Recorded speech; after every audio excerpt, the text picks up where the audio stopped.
Şən əhvalda olarkən bir anda səbəb olmadan kədərlənmək, dostlarla mehriban söhbət edərkən bir neçə dəqiqə sonra əsəbləşib kobud danışmaq, sevdiyi musiqini dinləyərkən xoşbəxt olmaq, biraz sonra əsəb və gərginlik hiss etmək, bir plan qurub həvəslənmək, qısa müddət sonra bütün işlərdən əl çəkmək,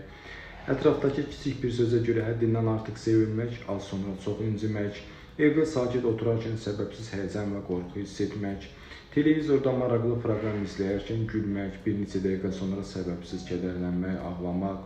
iş yerində motivasiyalı olmaq, az sonra heç nə olmayacaq düşüncəsinə düşmək, bir insana əvvəl yaxın hiss edib sevmək, qısa müddət sonra əsəbləşib uzaqlaşmaq istəmək, gün ərzində bir neçə dəfə hər şey çox gözəldir hissindən heç nəyin mənası yoxdur düşüncəsinə keçmək və sair kimi hallar emosional labirlik və ya affektiv qeyri-sabitlik adlanır. Bu hal stres və yorğunluq zamanı, hormonal dəyişikliklərdə, yuxusuzluq və qeyri-düzgün qidalanma zamanı, həmçinin bir sıra psixiatrik pozuntularda, xüsusən də anksiyete və depressiyalarda, bipolyar affektiv pozuntularda,